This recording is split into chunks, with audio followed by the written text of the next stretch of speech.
है ना। जो है गांव के लोग बच्चों के लिए, विद्यार्थी जो पढ़ रहे हैं, जो पढ़ना चाहते हैं, उनके लिए हम लोग शिक्षण सामग्री के रूप में बैग वितरित कर रहे हैं, तो आप सभी को दिए। ऐसे बच्चे हैं जो भले ही 12वीं में नहीं है, 10th में है, 5th में है, या कोई ऐसा बच्चा जो पढ़ना चाह रहा है, लड़की भी हो सकती है, लड़का भी हो सकता है, पढ़ना चाह रहा है, तो उसको भी हम लोग क्या करें, इस प्रकार के बैगों को, इस प्रकार की शिक्षण सामग्री को क्या करें, उपलब्ध कराएं। तो ये भी काम आपको करना है। आप गाँव में जाते हैं तो कोई ऐसा बच्चा दिखता है जो काफी ज्यादा पढ़ना चाहता है, किसी के पास में सुविधाओं की कमी है, तो आप उन्हें सूचित करो मैडम से मिलाएं। मतलब मैडम के यहाँ कम से कम 70 से 75 बैग और रखवाएं। आपने देखा होगा अभी जो पहले से आए हुए, तो आप सूचित करें, वो यहाँ से ले जाएंगे। उसके लिए जरूरी नहीं है कि वो बच्चा यही 10वीं पढ़ रहा हो, यही 12वीं पढ़ रहा हो, उसी को बैग मिलेंगे, ऐसा नहीं है। आपको ऐसा लगे कि कोई बच्चा है जिसको वास्तव में आवश्यकता है, पढ़ेगा, ऐसा नहीं केवल खेल के और फेंक दिया, ऐसा नहीं हो।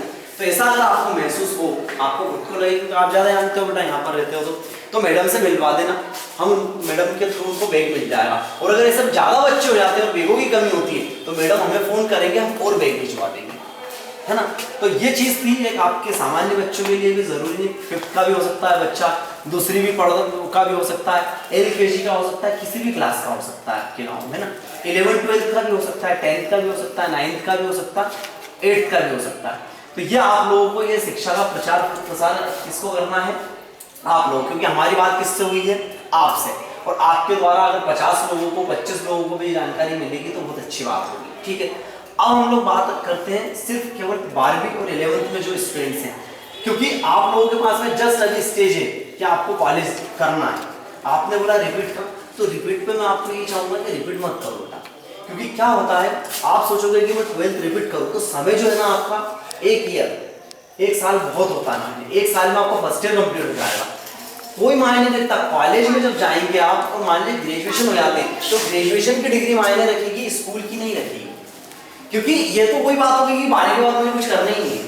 और अगर आप पढ़ना चाहते हो, तो आप बहुत अच्छा, आपका जो उद्देश्य है कि भाई मेरा परसेंटेज अच्छा बनना चाहिए, तो मैं मतलब जो रिपीट करूं, तो हम आपसे बोल रहे हैं कि यही मेहनत आप फर्स्ट ईयर में लगा लें।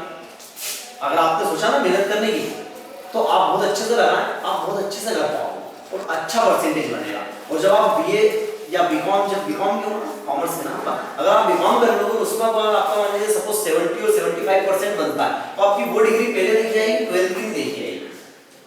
जैसे कहते हैं ना, जैसे जैसे स्टेजेस आगे बढ़ते जाते हैं, जैसे अपन लोग घर पे छोटे से बड़े होते, तो है ना, अपने मम्मी पापा ने तो उनकी उम्मीद बढ़ती है हमारा बच्चा ये काम कर लेगा, फिर थोड़े और बड़े होते हैं, अब तो हमारा बच्चा ये भी काम कर लेगा, थोड़े से और बड़े होते तो हमारा बच्चा ये कर लेगा, वैसे ही तो वैसे डिग्रियों का भी होता है ना। तो आप अगर 12th के बाद अगर ग्रेजुएशन करोगे, तो ग्रेजुएशन की डिग्री दिखेगी आपकी, उसके आगे मान लो और पढ़ने की इच्छा नहीं है, तो आप PG करना चाहते हो, MCOM करना चाहते हो, MBA करना चाहते हो, तो फिर वो मायने रखेगी, मतलब सबसे हायर डिग्री देखी जाती है पहले, उसके बाद में जो है अपन बॉटम चलते हैं, जैसे 1 2 3 चलता ना, इसमें उल्टा सीक्वेंस चलता, ठीक है। तो आप रिपीट मत करो, मैं आपसे चाहूंगा। और जो 12th के लोग बैठे हैं, वो अगर आगे पढ़ना चाहते हैं, तो एडमिशन ओपन हो गया बेटा, और ऑनलाइन एडमिशन हो गया। ऑनलाइन एडमिशन ऐसा हो गया, पहले हम लोग जैसे स्कूल में आते हैं, फॉर्म भरते हैं, जमा कर जाते हैं, ऐसा नहीं है। अब क्या हो गया है कि हमको कंप्यूटर से ऑनलाइन एंट्री करनी है, तो उसके लिए आप लोग जो भी पढ़ना चाहते हैं या जिनको आप लोग ये सूचना पहुंचा सकते हैं, उनको पहुंचा देना। मैं आपको बता देता हूँ कैसे। मैडम भी साथ में आए हुए हैं, मैडम भी आपको थोड़ा सा और बताएंगे कि ऑनलाइन के लिए आपको क्या करना है, तो आप मैडम से सुन लें और उस हिसाब से आप लोग दिमाग में रख लें कि अगर एडमिशन लेना है तो आपको क्या क्या करना पड़ेगा, वो मैडम बताएंगे। और अगर आप ऐसा कर लेते हैं, तो रही समस्या आपकी डिस्टेंस की, वो हम दूर करेंगे।